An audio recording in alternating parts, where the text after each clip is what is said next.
அவன் பாட்டுக்கு கைதட்டல் விழாம எங்க பாட்டுக்கு விழுந்துட்டு இருக்கியா? நீ பொட்டு வச்ச தங்க கோடா ஊருக்கு நீ மகுடம் சொர்க்கமே என்றாலும் அது நம்ம ஊரை போல வருமா. ஓ 7 கோடி ரூபாய் கொடுத்தவன் பாட்டு கிட்டாவல, மியூசிக் போட்டவன்ல உன் பாட்டு கிட்டாவலையா? எங்க பாட்டு போட்டவன ஆளுக்கு கைதான் உச்சிட்டு அடிக்கிறான், டான்ஸ் ஆடுறான். Copyright correct sir, correct sir. ஏன்னா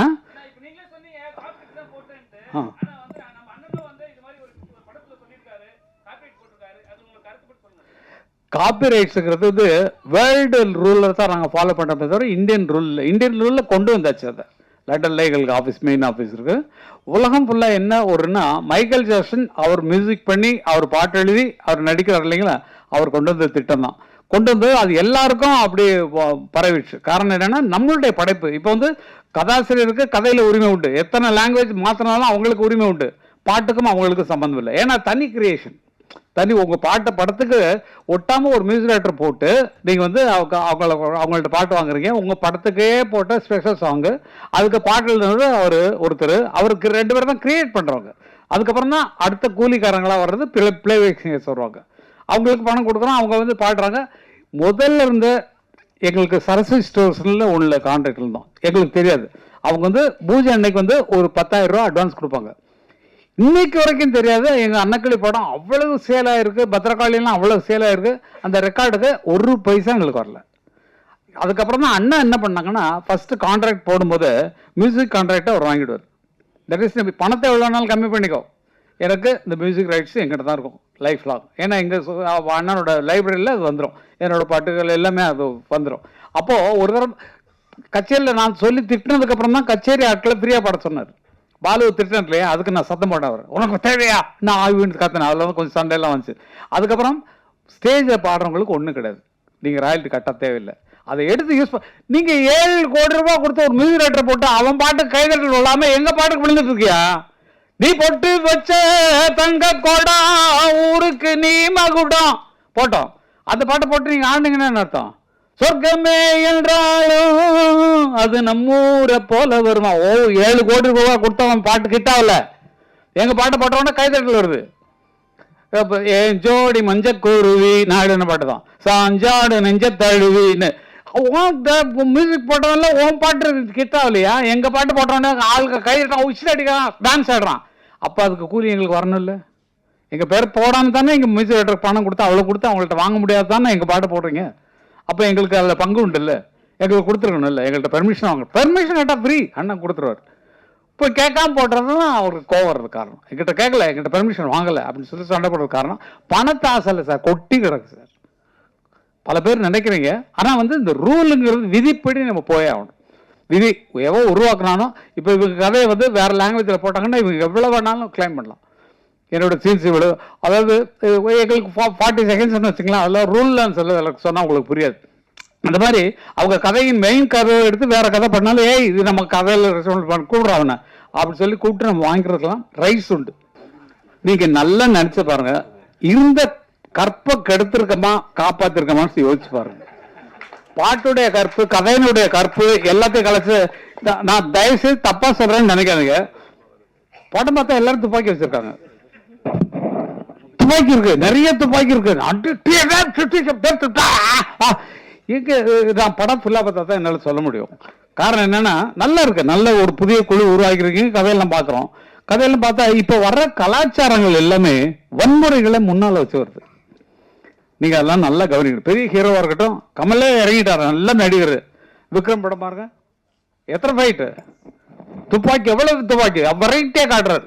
எந்த வருஷத்து துப்பாக்கி, இந்த வருஷத்து துப்பாக்கி, இனி வரப்போற அட்வான்ஸ் துப்பாக்கின்னு இந்த கல்ச்சருக்கு தகுந்த மாதிரி மாறிட்டாரு கமலஹாசன்.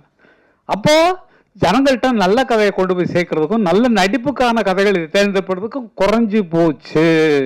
அதுதான் நல்ல யோசிச்சு பாருங்க. சின்ன கவுண்டர்ல என்ன அருமையான பாடங்கள், இப்போ பேரரசு எடுத்த படங்கள்ல என்ன அவ்வளவு அருமையான படங்கள். கதையின் நோக்கம் அதை சரியா ஜனங்கள் கொண்டு போய், ஐயோ நம்ம லைஃப்ல நடந்தா அப்படி காட்டுறாங்களே, நம்ம ஊர்ல 10 பெரிய மனுஷங்க வர்றாரு, ஐயோ ஐயா அப்படிங்கிற மாதிரி நமக்குள்ள அந்த உணர்வு வரக்கூடிய கதைகளை நம்ம உருவாக்குறதுக்கு ட்ரை பண்ணணும். நம்ம வாழ்வியல்ல நிறைய கதைகள் இருக்கு, எக்கச்சக்க. நம்ம குடும்பத்தை நினைச்சு பாருங்கள, நம்ம குடும்பத்தில் நம்ம ஒரு என்ன கஷ்டப்படுறோம், எப்படி பண்றோம், வெளியில எப்படி நம்ம பந்தாவா நடந்துக்கிறோம், இதே ஒரு கதை, அருமையான கதை. எவ்வளவோ துக்கங்கள் துயரங்கள் இருக்கலாம். அந்த மாதிரி கதைகளை தேர்ந்தெடுத்தல் இவங்களுக்கு ஒரு அறிவுரை மாதிரி தான் நான் சொல்கிறேன். அது என்னென்னா, நிறைய பேர் வச்சுட்டு தவிச்சிட்டு இருக்கிறாங்க, எங்களுக்கு ப்ரொடியூசர் கிடைப்பாங்களான்னு தவம் இருக்கிறாங்க. அப்படிப்பட்டவர்களே நீங்கள் கண்டிப்பாக நீங்கள் சேர வேண்டியது. இப்போ நீங்கள் வந்து டைரக்ட் பண்ணிருக்கீங்க, நீங்கள் இந்த டைரக்டர்ஸ் யூனியனில் மெம்பர் ஆனீங்களா? நான் கில்ட்டில் இருக்கேன் சார். இல்லை சொல்லுங்கள். இதில் சார் வெங்கடையில் இல்லை சாரோட கண்டிஷன் போட்டுட்டாரு. இல்லை டெஃபினட்டாக மியூசிக் டைரக்டராக இருந்தால் எங்கள் மியூசிக் யூனியனில் இருக்கணும். ஒரு பாயா ஒர்க் பண்ணுற பாயா இருந்தால் கூட அதில் யூனியனில் சேரணும். யூனியன் வாயை கரெக்டாக பிரித்து அருமையாக வச்சுருக்காங்க. டைரக்டர் யூனியனில் தான் டைரக்ட் பண்ண முடியும். இல்லாட்டா வந்து ஷூட்டிங் பேக்கப் பண்ண நிறுத்து யாரை கட்டியாக எடுத்துக்கிட்டு இருக்க அப்படின்னு சொல்லி இப்போ பேசுகிற ஆட்கள் பயங்கர பார்க்குறதுக்கு சாஃப்டாக இருக்காங்க சார். அவங்க பட்ட பிடிச்சாங்கன்னா அவ்வளோதான் அந்த மாதிரி ஆட்கள். அதே மாதிரி என்ன ரூல் இருக்கோ அதை நம்ம ஃபாலோ பண்ணால் நல்லாயிருக்கும். என்னுடைய வேண்டுதல் என்னென்னா, இவ்வளோ பெரிய ஐடியாவோடு நீங்கள் பண்ணிட்டு இருக்கிறீங்க, நல்ல கதைகளை வச்சுட்டு எனக்கு ஒரு சான்ஸ் கிடைக்காதா, கிடைச்சா பிச்சலாயா அப்படின்னு சொல்லி நினைக்கக்கூடியவர்கள் நிறைய பேர் இருக்கிறாங்க. அவங்கள யூஸ் பண்ணி நீங்கள் படத்தை ஆரம்பிங்க, அதில் காசு சேர்த்துக்குங்க. அதுக்கப்புறம் நீங்கள் வெளியே, ஏன்னா உங்கள் பாட்டே வந்தது விட்பா விடமாட்டோம்னு இருந்தது ஃபர்ஸ்ட் வேர்டு. இது வேற எவனா சொன்னால் உங்களுக்கு எப்படி இருக்கும்? உங்களை பார்த்து விட்பா விடமாட்டோம் என்ன இப்படி? அப்போ அந்த மாதிரி வார்த்தைகள் ஃப்ராங்கா பேசுறோம். ஏன்னா வந்து அரைச்சொல்னு நம்ம சொல்லுவோம், இது மாத்திக்கிறதுக்கு ஒன்றும் ப்ராப்ளம் இல்லை. விடமாட்டோம்னு மற்றவன், ஏன்னா தியேட்டர் கிடைக்கிறது கஷ்டம், ரிலீஸ் பண்ண விட மாட்டேங்கிறாங்க. இடம் கேப் கிடைச்சா வந்தால் ஒரு வாரம் ஃப்ரீயாக இருக்குது, அதில் வேணால் போட்டுக்கோ அப்படின்னு சொன்னால் படம் எங்கே வெற்றி பெறாது. அதனால் அப்படி சொல்கிறதுக்கெல்லாம் ஆட்கள் நிறையா இருக்கிறாங்க. பாசிட்டிவ் திங்காக இருக்கணும், டோட்டலாக வந்து நெகட்டிவ் திங்கை பண்ணக்கூடாது. அது மாதிரி அதே மாதிரி வன்முறைகளை தூக்கி கொண்டு வந்து கதையாக்குவது குறையணும். நம்ம வாழ்வியல் சொல்லக்கூடிய கதைகளாக எடுத்திங்கன்னா ரொம்ப நல்லா இருக்கும்னு நினைக்கிறேன். இசைக்கு முக்கியத்துவம் கொடுத்தீங்கன்னா உங்களுக்கெல்லாம் ஃப்ரீயாக வந்து இளையராஜா பண்ணி வைக்கிட்டு என்னுடைய பொறுப்பு. நிஜமா சார், நல்ல கதையை கொண்டு வாங்க, அருமையான கதையை கொண்டு வாங்க. அவர் காசு வாங்கல, ஆனால் இதுக்கு ரிலீவ் காரியம் பண்ணி கொடுத்துருந்தேன், ஒரு சாங் ஏதாவது பண்ணி கொடுத்துருந்தேன் சொல்லி நான் வந்து என்னால் பண்ண முடியும். அதுக்கு தான் சொல்கிறேன். ஏன்னா வந்து அதுக்கான கதைகள் அவர் இல்லை கேளுங்க, அவர் கதையை கேட்டோன்னா இதுக்கெல்லாம் நமக்கு நீங்கள் வேறு யாராவது பண்ணீங்கன்னு சொன்னால் அவர் அப்படிப்பட்ட ஆள். கதையை கேட்டார்னா அவருக்கு பிடிக்கணும் மனசில், நல்லா இருக்க இது எடுத்துருவீங்களா, நீங்கள் யார்கிட்ட அசிஸ்டண்ட்டாக ஒர்க் பண்ணீங்க, இதெல்லாம் கேட்பார். எப்படி ஒர்க் பண்ணீங்க, எப்படி இதை எடுப்பீங்க, இவ்வளோ ஸ்ட்ராங்கான கதை சொல்கிறீங்களே, இல்லை நான் எடுத்த படத்தை போட்டு பாருங்கன்னா உங்கள் படத்தை பார்த்தாருன்னா என்ன இப்படி படம் எடுத்து வச்சுருக்கேன், போய் இந்த கதையை என்ன பண்ண போகிறானோன்ற பயத்தில் போடக்கூடாத சூழ்நிலைகள் அவருக்கு வரலாம். அதனால் நல்ல கலைஞர்களை செலக்ட் பண்ணுங்க, நல்லா கொண்டு வாங்க. உங்களுக்கு உதவுறதுக்கு நாங்கள்லாம் இருக்கோம், நாங்கள்லாம் மொத்தமாக இருக்கோம்.